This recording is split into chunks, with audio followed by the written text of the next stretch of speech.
அன்பு தமிழ் மக்களே வணக்கம்.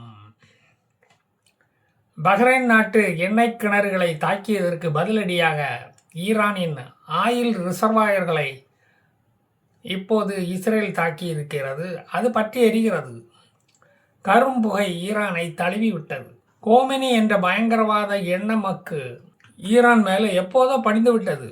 அதில் இப்போ கரும்புகை தழுவுனா என்ன வந்துவிட போகிறது? ஒரு பாதிப்பும் வராது. ஆயில் விலை இன்டர்நேஷ்னல் மார்க்கெட்டில் உயர்ந்ததில் நிறைய லாபம் அடைந்தது ரஷ்யா தான். $60 ஒரு பேரல் என்று விற்று கொண்டிருந்த க்ரூட் ஆயில் இப்போ $119 விற்று கொண்டிருக்கிறது.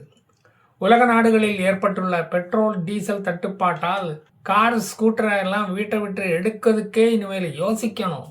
இந்தியாவில் யமகா பல்சரில் பறக்கும் படை வீரர்கள் கூட இப்போ அடங்கி போய் வீட்டிலேயே இருக்கிறாங்க.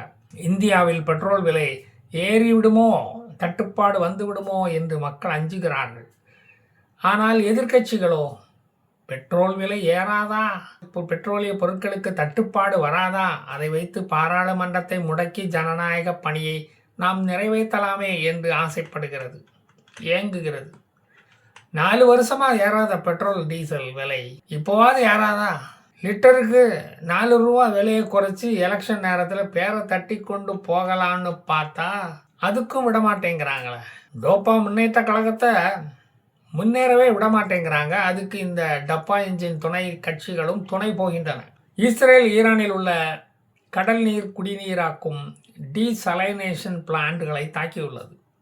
ஏற்கனவே ஈரானியர்கள் குடிநீர் தட்டுப்பாட்டில் தவிக்கும் போது மக்களுக்கு இந்த இடைஞ்சலை உண்டு பண்ணியதற்கு ட்ரம்ப் நேத்தன்யாகுவை இப்படியெல்லாம் ஈரானுக்கு தண்ணி காட்டக்கூடாது என்று கடிந்து கொண்டதாக செய்திகள் வருகிறது. அது எந்த அளவுக்கு உண்மை என்று தெரியவில்லை.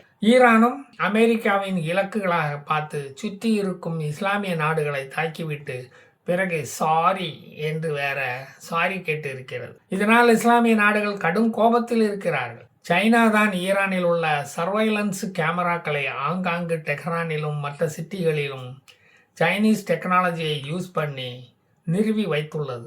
அதுக்குள்ளேயும் இந்த மொசாத்து பய உள்ள நுழைஞ்சிருக்கான்னா பார்த்துக்கோங்க. தன்னுடைய கருங்காலித்தனத்தை அவன் எங்கேயுமே காட்டி கொண்டு தான் இருப்பான். அப்போ கோபம் வருமா வராதா?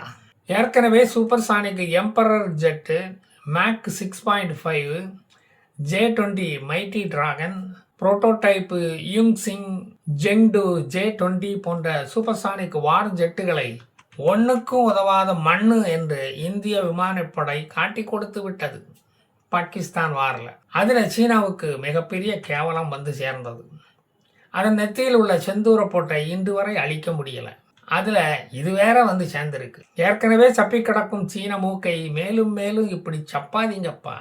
அப்புறம் மூக்கு எது கண்ணு எதுன்னு கண்டுபிடிக்க எங்களுக்கு ரொம்ப கஷ்டமாக போயிடும். அவங்களுக்கே குழப்பம் வந்துடும். ஈரானை தாக்க சைனா ப்ராடக்ட்ஸ் ஒவ்வொன்றாக பல்லெளித்து கொண்டு வருகிறது. ஈரானுடைய 88 பேர் அடங்கிய பார்லிமெண்டரி கமிட்டியும் சீனாவில் உள்ள கம்யூனிஸ்ட் பார்ட்டி கமிட்டியும் ஏகதேசம் ஒன்று போலத்தான் செயல்பட்டு கொண்டு இருக்கிறது. சீனாவில் டாப் 7 மெம்பர்ஸ் கொண்ட கமிட்டியின் தலைவராக சுப்ரீம் லீடர் ஜின்பிங் இருக்கிறார். அதே மாதிரியான செட்டப்பில் தான் சுப்ரீம் லீடர் கோமெனியும் ஈரானில் பதவியில் இருந்தார். கோமெனியின் மரணம் ஜின்பிங்கை அதிர வைத்து விட்டது. கொஞ்ச நேரம் அவருடைய கண்ணு சிமிட்டவே இல்லையாம. மனுஷன் அப்படியே ஷாக்காகி நின்றுட்டாராம். பக்கத்தில் நின்று கொண்டிருந்த பணிப்பெண் கொஞ்சம் கையில் கிள்ளி பார்த்த பிறகுதான் அவர் கண்ணை சிமிட்ட ஆரம்பித்தாராம். ஜின்பிங்குக்கும் கோமெனி போன அதிர்ச்சியில் போய் சேர்ந்துட்டாரோ என்ற ஒரு சந்தேகம் அவளுக்கு வந்திருக்கும் போல. அதனால தான் கையை கிள்ளி பார்த்துருக்கா. பக்கத்தில் ஒரு குட்டி நாடாக இருந்துக்கிட்டு நம்மளை ட்ரில் வாங்குறான்ப்பா இந்த இஸ்ரேல் என்று அடிக்கடி ஜின்பிங்கிடம் ஃபோனில் பேசும்போது கோமெனி சொல்லுவாராம். டெலிஃபோனில் பேசும்போது சொல்லி வருத்தப்படுவாராம். அதற்கு ஜின்பிங்கு, இங்கே மட்டும் என்ன வாழுதான், இந்த தைவான் குட்டிப்பாய எனக்கு கொடுக்குற குடைச்சலுக்கு ஒரு கணக்கே இல்லைப்பா, இதில் வேற சைனா முழுவதும் என்னோடது என்று தைவான் மன்னன் சொல்லிக்கிட்டு அலைகிறான். நம்மளை கடுப்பேற்றி உசுப்பேத்துறதுல அவன் ஒரு மன்னனாக இருக்கான். அதனால தான் ஈரானை தாக்கினா சீனாவுக்கு நெறி கட்டுதோ. ஈரான் ஆயிலை நம்பி இருக்கும் சீன பொருளாதாரம் அடி வாங்குகிறது. இப்போது பெட்ரோல் விலை 13% சீனாவில் ஏறிவிட்டது. சீன மக்கள் பழையபடி தங்களுடைய பழைய சைக்கிளை எண்ணெய் போட்டு தொடச்சி உபயோகிக்க ஆரம்பித்து விட்டார்கள். கோல்டன் இன்வெஸ்ட்மெண்ட் ஸ்கேம் அது வேற சீன மக்களை மிகவும் பாதித்து விட்டது. நிறைய சீன மக்கள் கோல்டன் இன்வெஸ்ட்மெண்ட் கம்பெனியில தங்களது வாழ்நாள் சேமிப்பை முதலீடு செய்து ஏமாந்து இருக்கிறார்கள். அது இப்ப நக்கிட்டு போயிடுச்சு. அது எல்லாமே ஸ்வாகா ஆயிடுச்சு. சீனால எதிர்ப்பு குரலை எழுப்ப முடியுமா? இங்க உள்ள கம்யூனிஸ்ட்னா கொடி பிடிச்சிட்டு கோஷம் போடுவான். அங்க அது முடியாத. சீனாவில் தயாரிக்கப்பட்ட ஒரு வேக்சினை போட்டு ஒரு சின்ன குழந்தை எதிர்காலம் கேள்விக்குறியாக இப்போது இருக்கிறது. அதன் தாய் சமூக வலைதளத்தில் வந்து அதை பற்றி வீடியோ போட்டதும் அவளை அரெஸ்ட் செய்து கம்பி எண்ண வைத்து விட்டது சீன அரசாங்கம். இது அப்படி இருக்கு. செங்ஜங் பயோடெக்னாலஜி என்ற கம்பெனி தான் இந்த விஷயத்தில் மாட்டிக்கொண்டு சீன மக்களை ஏமாற்றி இருக்கிறது. இந்த கம்பெனி 2,50,000 டிபிடி வேக்சினை குழந்தைகளுக்கு போட்டுள்ளது. அது எல்லாமே சப்ஸ்டாண்டர்டு வேக்சின். அதுக்கு எந்த ஆக்ஷனும் இல்லை, எந்த ரியாக்ஷனும் இல்லை. அது இப்போது புருவாகி உள்ளது. இதனால் இந்த குழந்தைகளுக்கு நோய் எதிர்ப்பு சக்தி ஏற்படவே இல்லை. இதே மாதிரி தான் கொரோனா வாக் என்ற வேக்சினையும் தரமற்றது என்று WHO-வால் நிரூபிக்கப்பட்டது கொரோனா காலத்தில். அதெல்லாம் ஒரு பக்கம் இருக்கட்டும், நம்ம விஷயத்துக்கு வருவோம். இப்போது சீனா ஈரான் விஷயத்தில் ஒரு ஸ்டாண்ட் எடுத்துள்ளது. அமெரிக்கா செங்கடலில் இருந்து தனது போர்க்கப்பலை பின்வலிக்காவிட்டால் சீனா பசிபிக் கடலை ஆக்கிரமிக்கும். அதாவது தைவானை தாக்கி அந்த தீவை கைப்பற்றி சீனாவுடன் அதை இணைப்போம் என்று தனது பிளாக்மெயிலை இப்போது ஆரம்பித்துள்ளது. இவ்வளவு நாளும் தைவானுக்கு பாதுகாப்பாக நின்று கொண்டிருந்த USS ஆப்ரஹாம் லிங்கன் போர்க்கப்பல் அரேபியன் சீக்கு போனதிலிருந்து சீனாவுக்கு குளிர் விட்டு போய்விட்டது. கொஞ்சம் தைவானை எட்டி பார்க்கலாம் அப்படின்னு நினச்சி அதனுடைய விமானங்களை தைவான் நாட்டுக்கு மேலே பறக்க விடுது. இப்போ தீவிரமாக ஈரான் US போர் நடந்து கொண்டு இருப்பதால் அமெரிக்கா உடனே இங்கே வர முடியாது.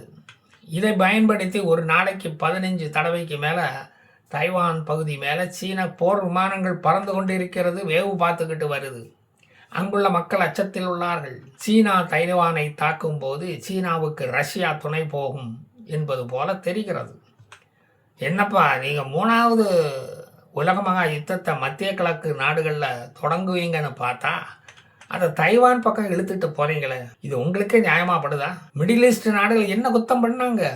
அவங்களுக்கு உலக மகா யுத்தத்தை கொடுக்காம இப்படி அம்போன்னு விட்டுட்டு போகிறீங்களே. புட்டின் புதிய ஈரானின் தலைவர் முஜ்தபா கோமினி என்ற வாரிசுக்கு தனது முழு ஆதரவை தெரிவித்திருக்கிறார். உங்களை எப்பவும் போல தள்ளி இருந்து நான் பார்த்து ரசிச்சுக்கிட்டே இருப்பேன், ஆதரிச்சுக்கிட்டே இருப்போம் என்று கூறி அமெரிக்காவை கடுப்பேற்றியுள்ளது. ஈரானிலிருந்து அமெரிக்க படைகள் விலக வேண்டும். ஈரானை தாக்கி அதன் தலைவரை கொண்டது ஒரு அராஜக செயல் என்று தன் எதிர்ப்பை ஏற்கனவே தெரிவித்து விட்டார் ஜின்பிங். இந்த போரை தொடங்கியதற்கு அமெரிக்காவிலும் எதிர்ப்பு வலுத்து வருகிறது. ஈராக் போர் உங்களுக்கு ஞாபகம் இருக்கிறதா? வாங்கிய அடி ஞாபகம் இருக்கிறதா என்ற பதாகைகளை தூக்கி கொண்டு அமெரிக்க மக்கள் வீதி எங்கும் அலைகிறார்கள். அடங்காமாரி முஜ்தபா கோமினி என் தந்தையின் கொள்கைகள் ஈரானில் இனி தொடரும் என்று அறிவித்திருக்கிறார். விடாக்கண்டன் அமெரிக்காவும் கொடாக்கண்டன் இஸ்ரேலும் அப்ப எங்கள் தாக்குதல்களும் ஈரானில் தொடரும் என்று சொல்லியிருக்கிறார்கள். இன்டர்நேஷனல் அட்டாமிக் எனர்ஜி ஏஜென்சியின் தலைவர் ரஃபேல் மரியோனா கரோஷி அணு ஆராய்ச்சி நிலையத்தில், ஈரானுடைய இஸ்வாகான் அணு ஆராய்ச்சி நிலையத்தில் 200 கிலோ செறிவூட்டப்பட்ட யுரேனியம் இருக்கிறது என்று கூறியிருப்பதை பார்த்தால் போராட்டையும் இந்த அமெரிக்கா அதை புடுங்காமல் விடமாட்டான் போல தெரியுது. அதுக்கு தான் இந்த போராட்டம் நடக்குது.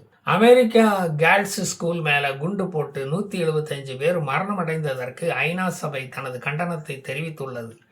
அது வேண்டுமென்றே போடப்பட்டது அல்ல, தவறுதலாக தாக்கப்பட்டிருக்கலாம். ஏன்னா தீவிரவாதிகள் குடியிருப்பதே மதரசாக்களிலும் மசூதிகளிலும் தானே. அதுக்கு இதெல்லாம் போரில் சகஜமப்பா என்று கவுண்டமணியே சொல்லிட்டாரு. அப்புறம் என்ன? ஈரான் அன்கண்டிஷனல் சரண்டர் கேட்கும் வரை எங்கள் தாக்குதல் தொடரும் என்று ஹேக்செட் அறிவித்துள்ளார். ஈரானின் பொருளாதாரம் கோமினி இருந்த அதல பாதாளத்துக்கு சென்று விட்டது. சீனாவும் ஈரானுக்கு உதவ முடியாத கையறு நிலையை அடைந்து விட்டது. ரஷ்யா உதவிக்கு வருவது மாதிரியும் தெரியல.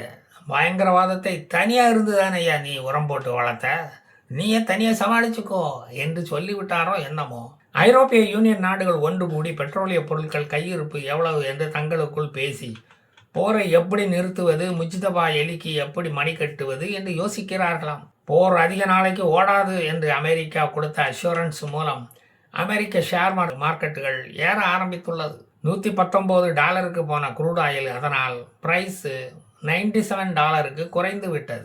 விலையேற்றத்தை வைத்து ரஷ்யா ஆயிலை விற்று ரஷ்யா ஒரு லாபம் பார்க்கலான்னா அதுக்கும் நீ விட மாட்டீங்களடா, அதுக்கும் ஆப்பு வைக்கிறீங்க. இஸ்ரேலின் இராணுவ மந்திரி இஸ்ரேல் கட்ஸ், எங்களது பாலிசி என்னன்னா, அப்பனா இருந்தாலும் சரி பிள்ளையாண்டானா இருந்தாலும் சரி, நாங்கள் கொல்லுவது பயங்கரவாத தலைவனைத்தான். எங்களது அடுத்த டார்கெட்டு மொஜ்தபா கோமனி தான். அவரது தலையில் கிரீடத்தை நாங்கள் ஏற விடமாட்டோம். இனிமேல் அதை கிரீடத்தை வைக்க முடியாது என்று அவர் இருந்த இடத்தை தாக்கி இருக்கிறார்கள். அவரும் காயமடைந்துள்ளார் அந்த தாக்குதலில். 56 வயதான அவரது நாட்கள் எண்ணப்படுகின்றன.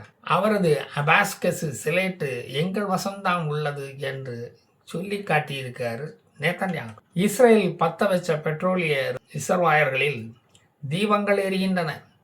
ஆயிலும் விற்க முடியாது, பாயிலும் படுக்க முடியாது என்ற ஒரு அவல நிலையை அடைந்து விட்டார் முஜ்தபா.